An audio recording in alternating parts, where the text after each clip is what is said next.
Welcome to Real Judaism with Rabbi Klapper. Unfiltered wisdom for Jewish life. Welcome back, everybody. This week is Shavuos. So we're going to talk a little bit about Shavuos. In Eretz Yisrael, we have also a rare 2-day Yontif, Shavuos on Friday, and then Maseches Taanis, regular Shabbos the day after, and Chutz La'aretz. It's 2 days, and actually there's a very interesting connection between Maseches Taanis and Shavuos coming out right before it, which Hashem will get to. But first, let's talk about Shavuos. Shavuos is obviously perhaps the most, or one of the most significant days of the year.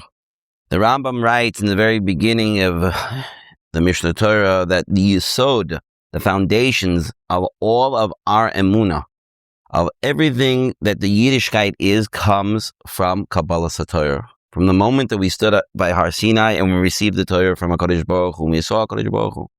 This is the foundations of all of Yiddishkeit, even though many of the mitzvahs that we do are Zeichel Yetzias Mitzrayim.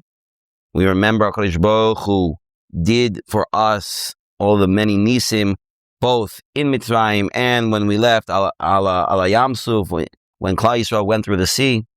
But truly, the foundation of Yiddishkeit is when HaKadosh Baruch Hu opened up the heavens and He revealed Himself to Klal Yisrael and He gave the Torah to Klal Yisrael.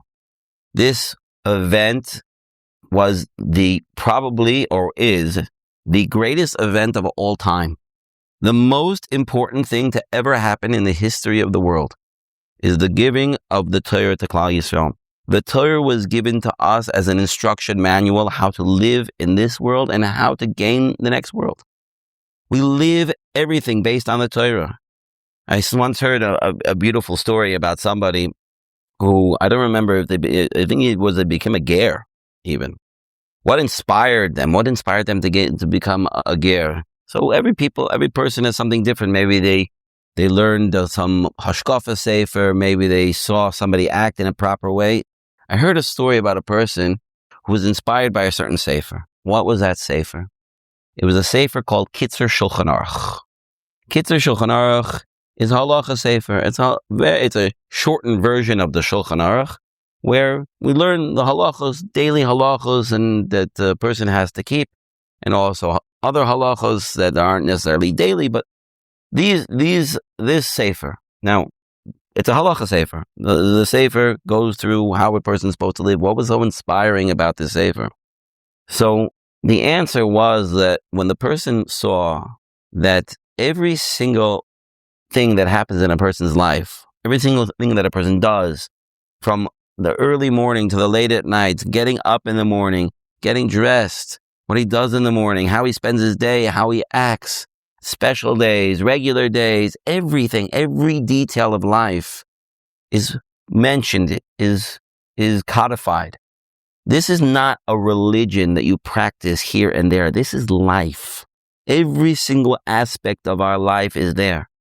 It's something very, very special, something very unique, different than any other quote-unquote religion in the world, because it's not a religion, it's a relationship. It's a relationship between HaKadosh Baruch Hu and Klal Yisrael. HaKadosh Baruch Hu revealed Himself, I'm the creator of the world, and I want to have that relationship with you. I want to have that special relationship. I want you to be a Mamleches Kohanim V'Goy Kadosh. That's what I want. I want to have this special relationship. And that's the event of Kabbalah Torah. That's why it was so big. That was so great.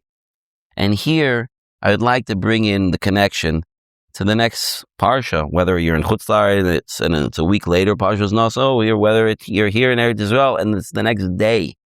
Maseches Taanis, the last about half of the parsha, is about the Chanukas HaMizbeach. It is about the inauguration of the Mishkan.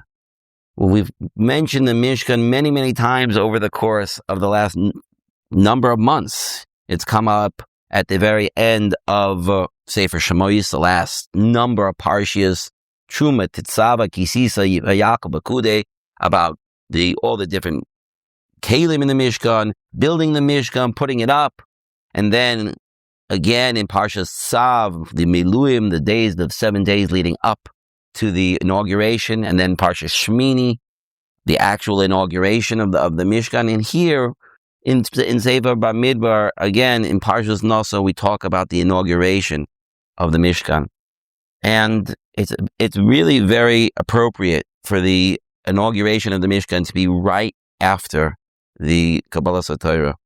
The Mishnah in Maseches Taanis at the very end calls these 2 days Yom Chasunaso and Yom Simchas Libo. Yom Chasunaso, HaKadosh Baruch was saying the day of my Chasana. What was the day of my Chasana? The day that I made this bris, this connection with Klal Yisrael. That was Ma'amad Har Sinai. That was Kabbalas Torah. But there's another day, Yom Simchas Libo, the day that made me so happy. The day that gives me so much pleasure. What was that day? That was the day of the Mishkan, Hakamas Beis Hamikdash. When HaKadosh Baruch Hu brought his Shekhinah down into this world. Really, the whole purpose of Kabbalas Torah was to get right here, to get to the place where HaKadosh Baruch Hu is Shachanti B'Soyich B'nei Yisrael, the HaKadosh Baruch Hu is with us here in this world. That's the whole point. It's very interesting. If you look in Rashi, in this week's Parsha, when it talks about the Nesiim, so Rashi doesn't talk so much about most of the Nesiim, but in Yissachar, the second Nasi, Rashi goes at great length to talk about a very midrashic interpretation of why these korbanos were brought. And it's very interesting because it's all related to history. It starts off with the remozim, the hints in the korbanos to Adam Arishon, to Noach, to the 70 nation, to Avram, Yitzchak, and Yaakov, to Moshe and Aaron, to the Torah, to the Seres HaDibros. There's so much visual, so much remozim in the korbanos. Why? So I'd like to suggest that that's exactly the purpose of bringing the Mishkan. The purpose was that HaKadosh Baruch Hu created a world.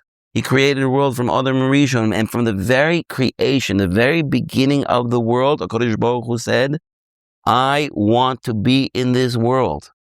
I want my presence to be here. In order to do that, first of all, there has to be a Torah here in this world. But it took many generations until HaKadosh Baruch Hu found a nation that was ready to accept it, to ready to accept this Torah. He went to all the other nations, and he asked them, do you want, like the Gemara says in Avodah Zarah. And everyone said no. Only Klal Yisrael said, yes, we want this connection to you. And we're going to fulfill the whole purpose of creation. Because from the very beginning of creation, HaKadosh Baruch Hu wanted to be here. And that's what these Ramazim are. First we start with Adam Arishon, to Noach, to the 70 nations, to the Avos, till finally we get to Moshe and Aaron. We get to a Kabbalas Torah. And finally, HaKadosh Baruch Hu is ready to be here with us. That's the Yom Simchas Libo.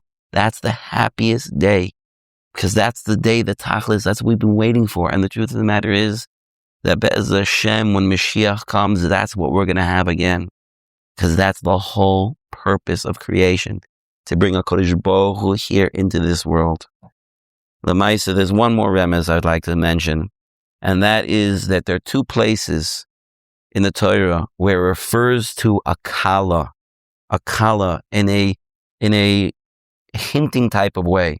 One is in Parshas Kisisa, when HaKadosh Baruch Hu gives the luchos to Moshe Rabbeinu. He says he gives it like a kala is given to a chassan.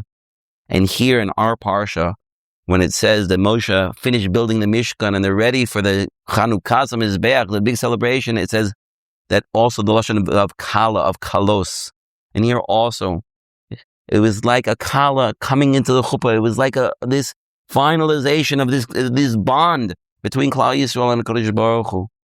This is not only a mashal, but it's the nimshal too. In order to truly bring HaKadosh Baruch Hu into this world, we can even do it now. Yes, when Mashiach comes, the whole world will see. The whole world will see and know, and Klal Yisrael will be mul panim, everybody. Everyone will see, everyone will know that HaKadosh Baruch Hu is here. But you know what? We can even have it now in each individual home.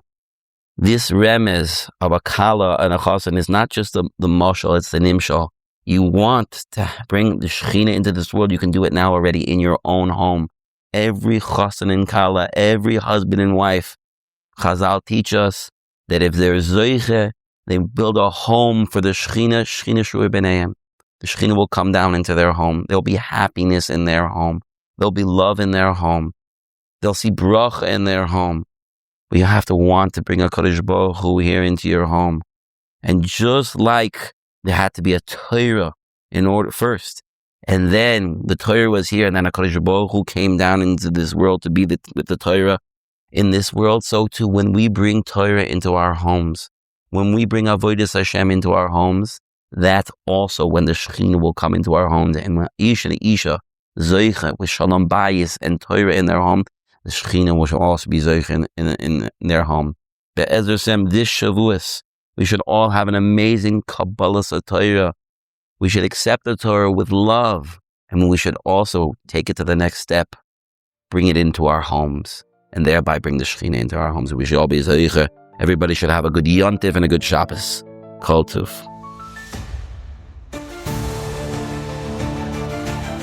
Thank you for joining Real Judaism, where we explore Torah's wisdom for real life. Created by J Foundations and produced by Eli Podcast Productions. Find more episodes at realjudaism.org and subscribe wherever you listen to podcasts.